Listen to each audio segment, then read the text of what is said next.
اگر آپ کے والد بوڑھے ہو چکے ہوں، بیمار بھی ہوں اور زندگی کے آخری موڑ پر صرف ایک نظر کرم کے محتاج ہوں، تو کیا آپ انہیں اپنے دل میں جگہ دیں گے یا گھر سے نکال دیں گے؟ آج کی کہانی ایک ایسے باپ کی ہے جس کے 5 بیٹے تھے اور پانچوں نے اس کے دل کو توڑا، مگر ایک نے اسے زندگی لٹا دی۔ یہ کہانی ہے عبرت کی، احساس کی اور بے رخی کی قیمت کی۔ بغداد سے کچھ میل دور دلور نامی ایک چھوٹے سے گاؤں میں حاجی سلمان نامی ایک ضعیف شخص زندگی کے آخری صفحات پلٹ رہا تھا۔ وہ ایک سمجھدار، نرم گفتار اور خاموش طبع انسان تھا جسے سب بابا سلمان کے نام سے جانتے تھے۔ اس کے 5 بیٹے تھے، سب اپنے اپنے دنیا داری کے جھمیلوں میں الجھے ہوئے۔ سب سے بڑا بیٹا تھا زاہد، جو کھیتوں میں دن رات پسینہ بہاتا اور سوچتا کہ آخر باپ کی ذمہ داری کب اس کے کندھوں سے اترے گی۔ شام کو جب زاہد گھر لوٹتا، تھکا ہوا، جسمانی نہیں بلکہ ذہنی طور پر، تو بابا سلمان خاموشی سے اس کی آنکھوں کی تھکن پڑھ لیتا۔ باپ تھا نا، دل کے تار جھک کر بھی سنتے تھے، لیکن وہ کچھ نہ کہتا، بس آنکھیں جھکا لیتا۔ رفتہ رفتہ زاہد کے لہجے میں خفگی اور انداز میں سختی در آئی، جیسے وہ نہیں کوئی مہمان ہو جو مہینوں سے جانے کا نام ہی نہ لے رہا ہو۔ ایک دن جب زاہد کا لہجہ بالکل غیر بن چکا تھا، بابا سلمان نے گہرا سانس لے کر کہا، بیٹا، میں تم پر بوجھ نہیں بننا چاہتا۔ 2-4 دن میں رفیق کے پاس چلا جاؤں گا، تم اپنی زندگی سنبھالو۔ زاہد کچھ لمحے چپ رہا، پھر جیسے اندر کی شرمندگی سے لڑتا رہا، مگر زبان سے کوئی روکنے والے الفاظ نہ نکلے، اور بابا سلمان چپ چاپ زاہد کے گھر سے رخصت ہو گیا۔ رفیق، دوسرا بیٹا، دولت مند تاجر تھا، سونے کے کنگن بیچتا تھا، مگر دل میں احساس کے سکہ ناپید تھے۔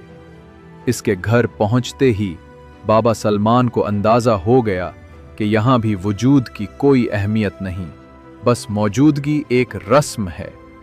رفیق کی بیوی تو گویا دیوار سے زیادہ بے حس تھی، وہ بوڑھے باپ کو ایسے دیکھتی جیسے کھانے کی میز۔ رفیق نے بیوی کے اشاروں پر آ کر کہا، بابا، اگر آپ میری دکان پر تھوڑا ہاتھ بٹا دیں تو آپ کی موجودگی بھی کارآمد ہو جائے گی۔ یہ سنتے ہی بابا سلمان کے ہاتھ لرز گئے، آنکھیں نم ہو گئیں، مگر جواب میں وہ بس مسکرایا، کیونکہ اس کے لیے یہ پہلا زخم نہیں تھا، بس ایک اور وار تھا اس ٹوٹی چھاتی پر۔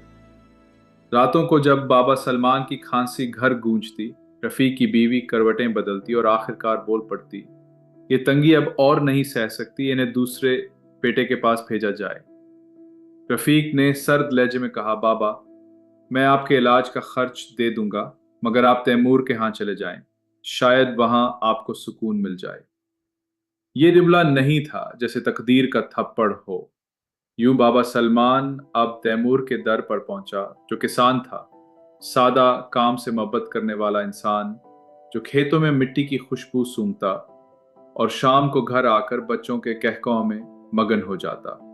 تیمور نے والد کا احترام کیا، مگر زندگی کی مصروفیت نے اسے باپ کی تنہائی کی چیخیں سننے نہیں دیں۔ تیمور کی بیوی روز بچوں کو سسر کے پاس بٹھا کر خود ہنڈیاں پکانے لگ جاتی۔ بابا سلمان جو ہاتھوں میں کپ کپاٹ لیے بیٹھا ہوتا، صرف چھت کو گھورتا۔